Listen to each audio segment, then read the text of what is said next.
Greetings, Mom! This video is made in compliance to our activity entitled Let's Do This One. We are 5 members in a group. I am Ana Marie A. Umila. And I am Vaberlyn Peliana. I am Glomery A. Tabugo.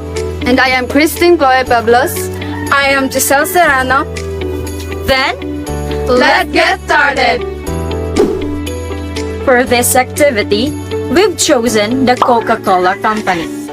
To know more about this institution, let's hear it from Vaberlyn Peliana. Veb? Thanks, Anne. Coca-Cola or Coke is a carbonated soft drink manufactured by the Coca-Cola Company. The drink was originated in 1886 by an Atlanta pharmacist, Johannes Pemberton, at his Pemberton Chemical Company. Pemberton originally touted his drink as a cure for many diseases including morphine addiction, indigestion, nerve disorder, headaches, and impotence. Right, Christine? Yes, Beb. In addition, the soft drink was first sold to the public at the soda fountain in Jacob's Pharmacy in Atlanta on May 8, 1886. The first year of business wasn't much of a success, though, as it cost Pemberton over $70 in expenses to create drink, resulting in a loss. In 1887, another Atlanta pharmacist and businessman asked Candler bought the formula for Coca-Cola from Pemberton for $2,300. Unfortunately, Pemberton died just a few years later. By the late 1890s, Coca-Cola was one of America's most popular fountain drinks, largely to Candler's aggressive marketing of the product. With Candler now at the helm, the Coca-Cola Company increased syrup sales by over 4,000% between 1890 and 1900s. Back to you, Anna. Thank you! Furthermore, they have a total of 34 major country leaders in their company. Leading, of course, is the Chief Executive Officer, Mr. James Kinsey. Moving on, let's take a look on the international connection it has created and how it reached the Philippines. To give us information, here's Glomery Tabugo. Glo?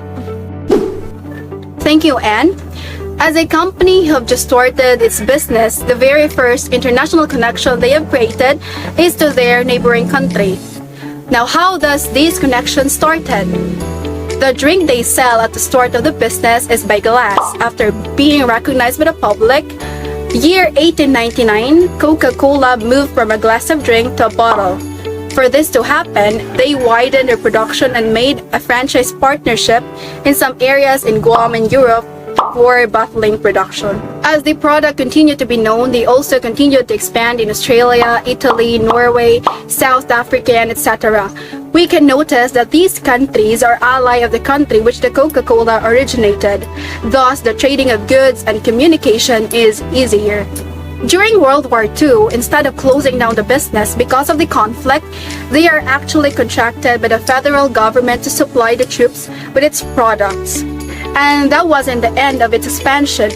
They focused on creating relations and global stakeholders, Olympics, and United Nations. Even in less stable areas such as India and Vietnam, they also brought production operation in the said countries. The Coca-Cola Company is a total beverages company with products sold in more than 200 countries and territories. Thus, international relation of the said company is incomparable. Looking at the success it achieved for more than a century, given the fact that despite of its longevity, the people never grows weary for its taste worldwide. Then, Coca-Cola was first introduced to the Philippines in the year 1912 by an American businessman, M.A. Clark. This was the company's first venture in Asia. In 1927, the San Miguel Corporation became the first international bottler in Coca-Cola. This was the start of the production and distribution of these products nationwide, and they even merged to Australia-based Coca-Cola Amatil Limited in 1997. This is the global interconnection map of the Coca-Cola.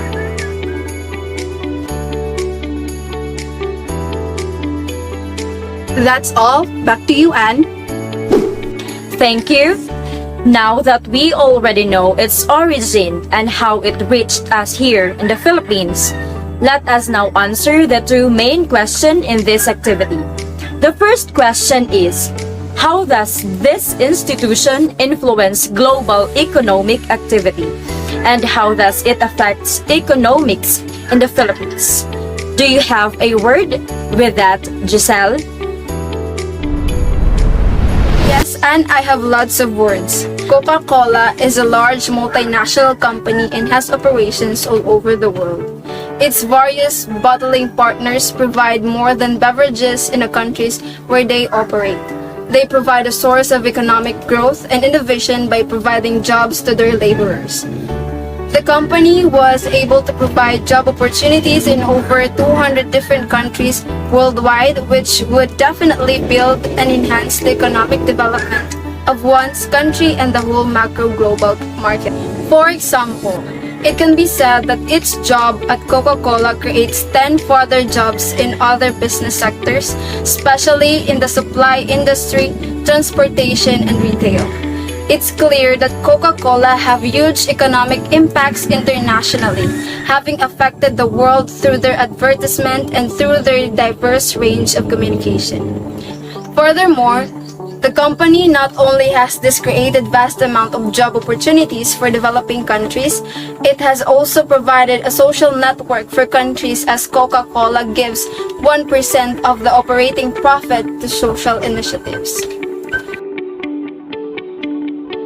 The Coca-Cola system is a global business that operates on a local level in every community around the world. Coca-Cola has been refreshing Filipinos and making a difference in the Philippines for 108 years. In the long run of Coca-Cola in this country, it has made various effects to the economic development of the Philippines by employing local people and paying taxes to governments. In terms of employing or the job opportunities, Coca-Cola helped our nation's economy greatly. The Philippines was the Coca-Cola company's very first bottling plant in Asia. Since the Manila bottling plant in 1912, the company now has 19 plants and over 50 sales offices and distribution centers in the Philippines. It opened up numerous jobs for public.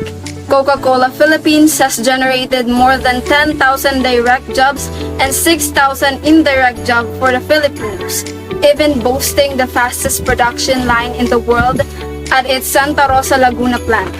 Moreover, the company also helps in developing and improving the government's facilities and life of the Filipinos by paying taxes to the governments. Coca-Cola FEMSA, Philippines Incorporation, is a top excise taxpayer in sugar-sweetened beverages. That's all. Back to you, Anna.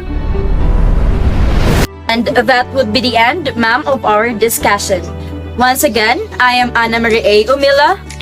And I am Fabrilyn Peliana. I am Glomer A. Tabugo. And I am Christine Chloe Peblos. And I am Giselle Serrano. Thank you and God bless.